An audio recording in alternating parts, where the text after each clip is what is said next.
Selamat pagi Pak Bobi. Selamat pagi. Selamat Salam pagi. pagi juga, salam sehat. Salam sehat. Iya, Terima kasih. saat ini di luar NTT atau bagaimana? Iya, saya posisinya sedang di Semarang nih. Oh, di Semarang. Ini baru-baru ini ada kabar gembira ya, bahwa Kamar Dagang dan Industri Indonesia Provinsi NTT akan menggandeng ya Habibie Education Youth ke NTT. Begitu ya Pak Bobi. Betul. Betul, Dan betul. juga beberapa hari lalu menghadiri musyawarah nasional khusus Kadin 2022. Betul, betul sekali. Ini kira-kira bisa diceritakan atau disampaikan ke pendengar kabar gembira apa ini, seperti apa ya kerjasamanya? Baik, terima kasih Bu Antonia Nona dan juga selamat pagi semua para pemirsa, para pendengar RRI Lintas ND Pagi. Iya, Salam saya dari Semarang, jadi saya kebetulan sedang liburan dengan keluarga di Semarang, tapi saya baru saja balik dari Jakarta dalam acara Munas khusus Kadin Indonesia di AIS BSD Banten, dan di dalam rangkaian acara Munasus itu ya kita bersyukur bahwa Kadin sudah menghasilkan satu ADART baru di mana pemerintah akan segera menetapkan dan akan keluar Kepres tentang Kadin yang hanya ada satu di Indonesia, ya. Dan di sela-sela dari Munasus tersebut ada satu kabar gembira yang bisa kita sampaikan, dan yaitu salah satunya yang Ibu sampaikan, yaitu anak NTT bisa kuliah, sekolah, dan bekerja di Jerman. Ya. iya. Kadin NTT di dalam sela-sela Munas khusus Kadin ini kami melakukan beberapa lobby pertemuan, ya, salah satunya dengan yang namanya Habibie Educational Youth.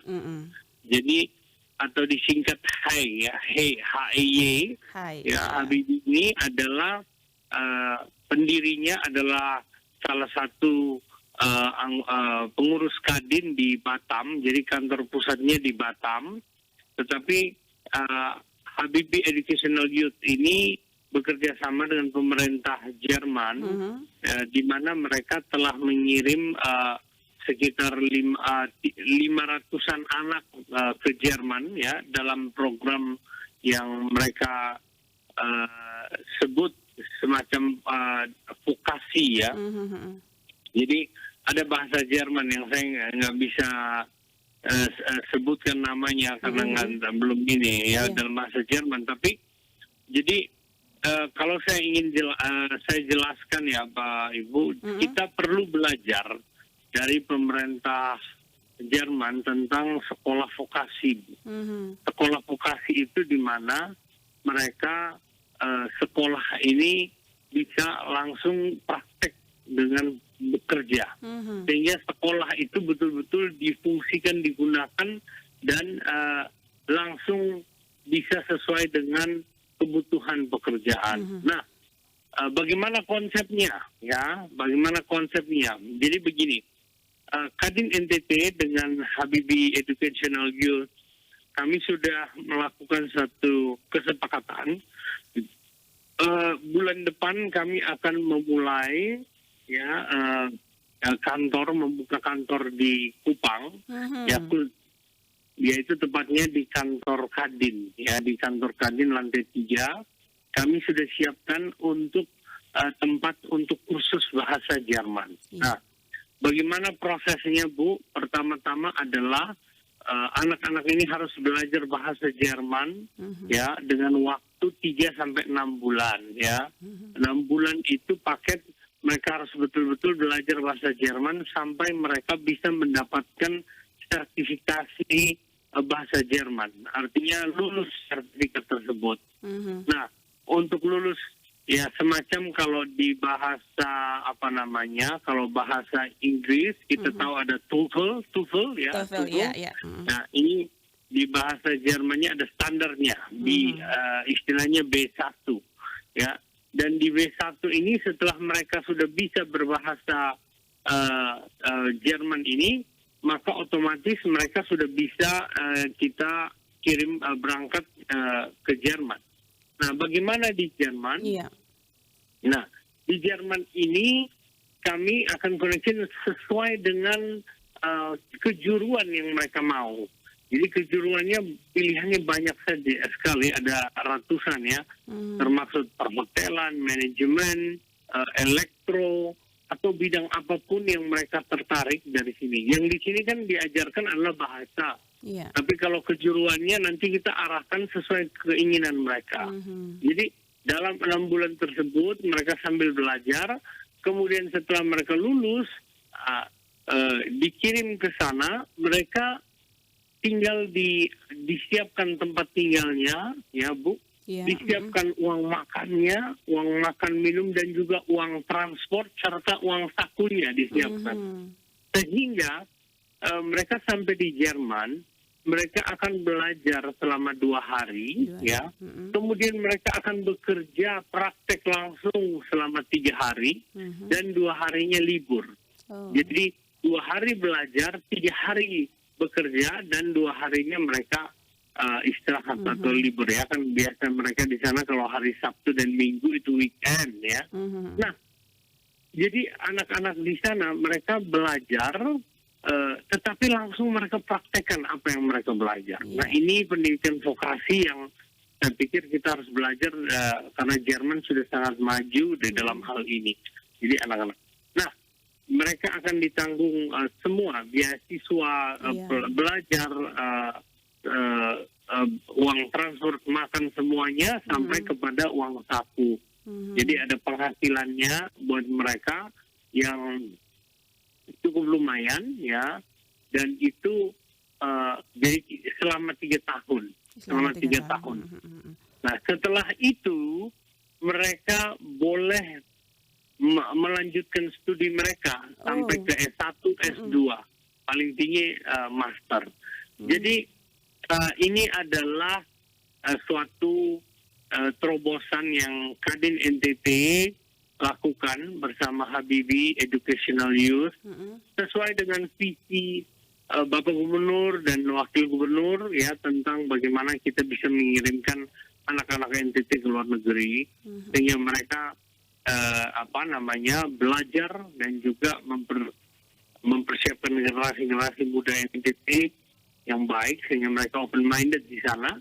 Ya, kita harapkan semakin banyak kita bisa mengirimkan generasi kita untuk mereka bekerja sambil belajar sehingga mereka memiliki pengetahuan baik dan mereka bisa kembali ke NTT suatu hari untuk membangun NTT atau bisa mensupport Nusa Tenggara Timur. Kira-kira begitu, Kak, saya panggil Kakak Nona ya. Iya, baik. Sangat luar biasa ya ini ya, usahanya untuk memajukan pemuda ya, NTT ini ya, Pak Bobi ya. Ya, Betul. kalau boleh tahu kira-kira kategori umur usia ini untuk mendapatkan ikut pendidikan ini berapa? Oh iya. Ya, banyak yang menanyakan tentang persyaratannya.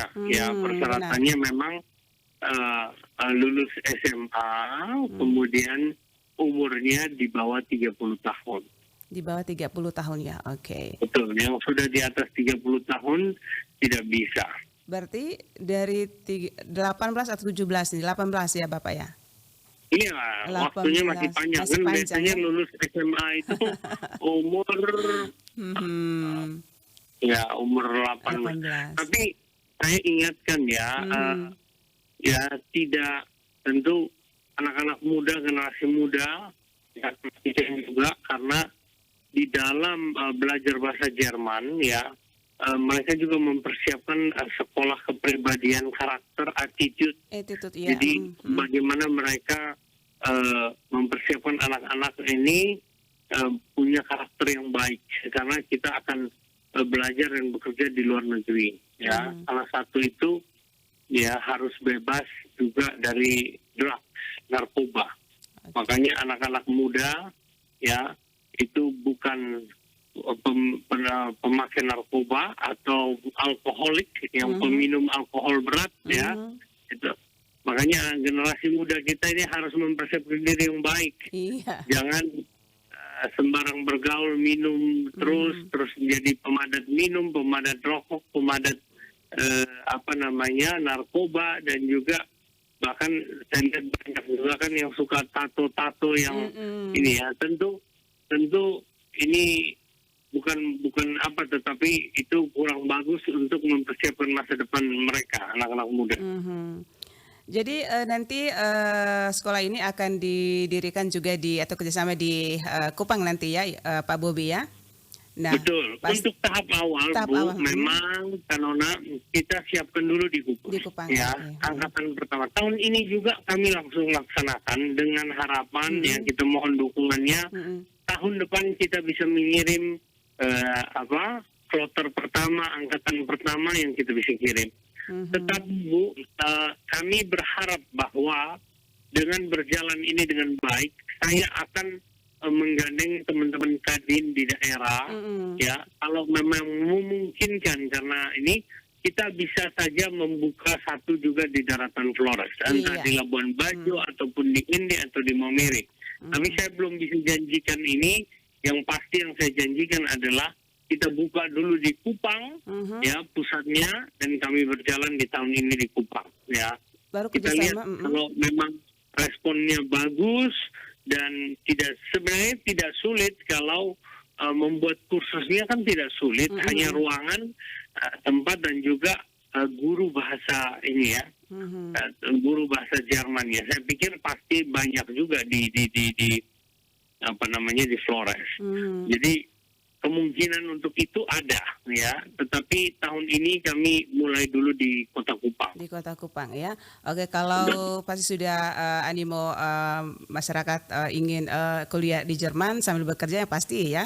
Yang lain juga ikut ini Bapak ya. Dan juga ya, yang pasti Kadin juga bekerja sama dengan Pemda setempat ya, juga di seluruh NTT ini. Begitu. Betul, ya Bapak ya. Jadi saya juga sudah menyampaikan kepada beberapa bupati ya di daerah-daerah, dan mereka sangat antusias untuk mengirim anak-anak muda mereka. Sementara mereka tentu akan mengirim ke Kota Kupang untuk mengikuti itu. Tapi kalau di Flores ya kita lihat ke depan lah. Artinya beberapa bupati sudah mendukung itu dengan akan mengirimkan para pemudanya. Oke. Mungkin terakhir ini harapan dari kerjasama ini seperti apa untuk anak-anak muda di NTT? Baik Ibu, jadi Kadin NTT sebenarnya bukan hanya tentang Jerman ya. Ada satu lagi yang kami perjuangkan di Munasus kemarin, di sela-sela Munasus, adalah bagaimana kami membuka hubungan bilateral daerah-daerah di NTT dengan daerah-daerah di Australia, China, atau di Jerman. Jadi tanggal 1 sampai 5 Agustus ini saya akan memimpin rombongan Kadin NTT bergabung dengan Kadin Indonesia dan B20. Kami ke Australia. Tetapi kami punya misi khusus Ibu, karena kami dapat dukungan dari beberapa bupati kabupaten. Mereka memberikan surat sebagai liaison officer kepada kami untuk kami mencarikan matching dengan kota-kota di Australia. Jadi kita memimpikan ada beberapa kota akan melakukan namanya istilah sister city. Ya, ada hubungan kerjasama bilateral dari kota-kota di NTT dan juga di Australia. Salah satu juga bisa kita visikan tentang sister province, ya, NTT dengan Tasmania, karena sama-sama fokus kepada renewable energy. Nah, ini ada satu visi Kadin membuka hubungan bilateral NTT dengan luar negeri. Nanti November kami ke China, begitupun kami cari kota-kota di sana untuk membuka. Kenapa Ibu? Kami mau ada hubungan kerjasama kota-kota di NTT, daerah kita dengan luar negeri, sehingga memungkinkan membuka beberapa jalur 4 pilar yang kami akan ini adalah pertama pendidikan, kemudian kesehatan, kemudian perdagangan, dan juga pariwisata dan budaya. sehingga kita bertukar pelajar, ya, pertukaran pelajar ataupun bekerja, perdagangan dan lain-lain. Apa visi kami adalah NTT ini semakin terbuka, ya, dan juga generasi muda seperti yang kita lakukan untuk Jerman ini, generasi muda kita bisa banyak belajar ke luar negeri, ya, dan kita bisa belajar dari kota-kota di luar negeri, punya hubungan bilateral itu, sehingga NTT ini akan semakin mengalami pembelajaran yang banyak dari luar negeri. Kita bisa mengalami satu percepatan pembangunan dan juga satu kebangkitan ekonomi di Nusa Tenggara Timur. Oke, terima kasih Pak Bobi. Pagi hari ini sudah bersama Pro 1 RRND, salam sukses selalu ya, dan tentunya kami berharap ya semuanya apa yang sudah direncanakan ya berjalan lancar, aman ya, tidak ada kendala. Ya begitu Pak Bobi untuk memajukan NTT ya tercinta. Terima kasih. Terima kasih. Salam buat Kakak Nona dan juga semua pemirsa RRI dimanapun berada lintas pagi ND. Tuhan memberkati. Amin. Terima kasih Pak Bobi, selamat pagi untuk Anda dan pendengar Pro 1 dimanapun Anda berada. Barusan bersama kita ya, Bobi Lianto MMMPA, Ketua Umum Kadin NTT, yang mana dengan topik pagi hari ini ya kami hadirkan itu anak muda NTT bisa kuliah dan kerja di Jerman. Ya, pendengar Pro 1 dimanapun Anda berada, saat ini kami masih temani Anda ya di Lintas ND Pagi, dan kita masih tersisa satu topik lagi pendengar. Saat lagi kami akan hadirkan ke ruang dengar Anda kontingen NTT raih medali emas dan perak ya pada Pesparawi Nasional. Dan tentunya bersama narasumber Bapak Insinyur Eston Elfunai MSI, Ketua LPPD NTT.